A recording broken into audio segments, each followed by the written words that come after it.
আসসালামু আলাইকুম প্রিয় দর্শক, আজকের আবহাওয়া নিয়ে যে 5টি দুঃসংবাদ দিল আবহাওয়া অধিদপ্তর। এছাড়া আজ রাতেই 19 জেলায় ঝড়ের আভাস। এছাড়া ভারতের পশ্চিমবঙ্গ অঞ্চলসমূহের মধ্যে দিয়ে যে সমস্ত এলাকার উপর দিয়ে ঘূর্ণিঝড়ের পূর্বাভাস দিয়েছে আবহাওয়া অধিদপ্তর, এই নিয়ে থাকছে বিস্তারিত। ঢাকা সহ দেশের 19 জেলায় ঘন্টায় 60 কিলোমিটার বেগে ঝড় বয়ে যাওয়ার আভাস দেওয়া হয়েছে।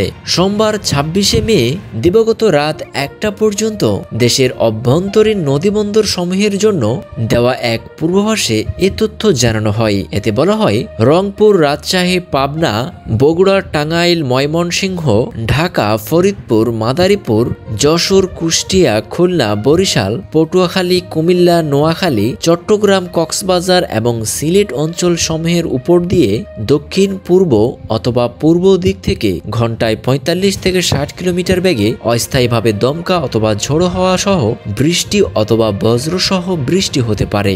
এসব এলাকার নদীবন্দর সমূহকে 1 নম্বর সতর্কতা সংকেত দেখাতে বলা হয়েছে। এইদিকে মঙ্গলবার 9টা পর্যন্ত আবহাওয়ার পূর্বাভাসে বলা হয়েছে, রংপুর, রাজশাহী, ময়মনসিংহ ও সিলেট বিভাগের অনেক জায়গায় ও ঢাকা, খুলনা, বরিশাল ও চট্টগ্রাম বিভাগের কিছু কিছু জায়গায় বজ্রসহ বৃষ্টিপাত হতে পারে। এ সময় রংপুর, রাজশাহী, ময়মনসিংহ ও সিলেট বিভাগের কোথাও কোথাও ভারী বর্ষণ হতে পারে। এবার বাংলাদেশের আবহাওয়া নিয়ে 5টি দুঃসংবাদ এবং ঘূর্ণিঝড় নিয়ে একটি সুখবর দিয়েছে বেসরকারি আবহাওয়া বিষয়ক ওয়েবসাইট আবহাওয়া.com এর প্রধান আবহাওয়াবিদ মোস্তফা কামাল পলাশ।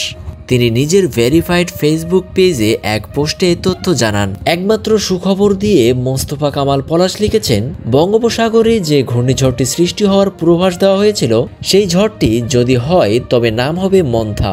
সৃষ্টি হওয়ার সম্ভাবনা কিছুটা কমে গেছে, তবে পুরোপুরি শেষ হয়ে যায়নি। ঘূর্ণিঝড়টি সৃষ্টি হওয়ার সম্ভাবনা কিছুটা কমে গেলেও লঘুচাপ অথবা নিম্নচাপ অথবা গভীর নিম্নচাপ সৃষ্টির সম্ভাবনা নির্দেশ করতেছে। এখানে উল্লেখ যে বর্ষাকালে মৌসুমী বায়ু প্রবাহ শুরু হলে বঙ্গোপসাগরের উপরে ঘূর্ণিঝড় সৃষ্টি হতে পারে না। মৌসুমী বায়ু প্রবাহ শুরু হলে উলম্ব বায়োস্ফিয়ারের মান অনেক বৃদ্ধি পায়, যা ঘূর্ণিঝড় সৃষ্টির জন্য প্রতিবন্ধকতার সৃষ্টি করে। এ কারণে বর্ষাকালে মৌসুমী লঘুচাপ সৃষ্টি হতে পারলেও তা ঘূর্ণিঝড়ে পরিণত হতে পারে না। ঠিক এই কারণে বঙ্গোপসাগরে ঘূর্ণিঝড় সৃষ্টির 2টা মৌসুম রয়েছে। একটি হলো বর্ষাকাল শুরুর পূর্বে, অন্যটি হলো বর্ষাকাল শেষের পরে।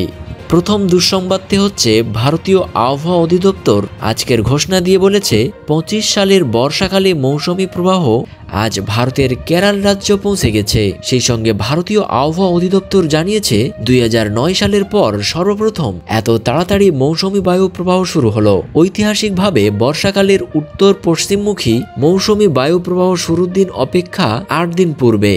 দ্বিতীয় দুঃসংবাদটি হলো, লঘুচাপ, নিম্নচাপ, গভীর চাপ সৃষ্টির যে সম্ভাবনা রয়েছে তা সর্বশেষ 5টি আপডেটে ভারতের উড়িষ্যা রাজ্যের উপকূল দিয়ে স্থলভাগে প্রবেশের সম্ভাবনা নির্দেশ করলেও আজকের পূর্বাভাস অনুসারে সরাসরি বাংলাদেশের খুলনা ও বরিশাল বিভাগের উপর দিয়ে স্থলভাগে প্রবেশ করবে। তৃতীয় দুঃসংবাদটি হলো, লঘুচাপ, নিম্নচাপ, গভীর নিম্নচাপের কারণে সৃষ্টি হওয়া গভীর সঞ্চারণশীল বৃষ্টিযুক্ত মেঘ ও উত্তর পশ্চিমমুখী মৌসুমী বায়ু প্রবাহের সরাসরি সংঘর্ষ ঘটবে বাংলাদেশের উপরে লঘুচাপ সৃষ্টির একদম শুরু থেকে শেষ পর্যন্ত।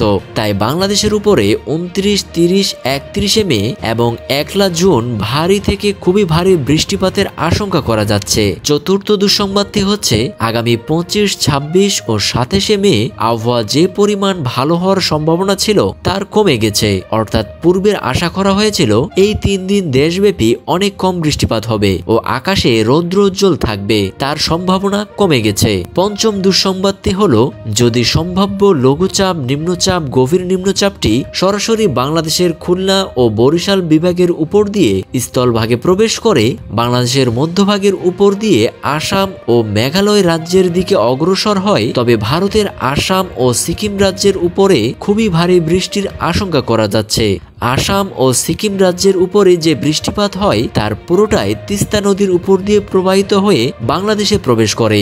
ফলে আশঙ্কা করা যাচ্ছে যে তিস্তা নদীর উপরে অবস্থিত ভারতের গজলডোবা বাঁধের সকল গেট খুলে দেওয়া হবে, যার কারণে বাংলাদেশের তিস্তা নদীর উপরে অবস্থিত ডালিয়া ব্রিজের গেটগুলো খুলে দিতে হবে। ফলে আশঙ্কা করা যাচ্ছে তিস্তা নদীর চল অঞ্চলগুলো বন্যার পানিতে প্লাবিত হবে। এই ছিল আমাদের আজকের আবহাওয়ার আপডেট। পরবর্তী আপডেট জানতে ভিডিওতে লাইক করে চ্যানেলকে সাবস্ক্রাইব করে সাথেই থাকুন।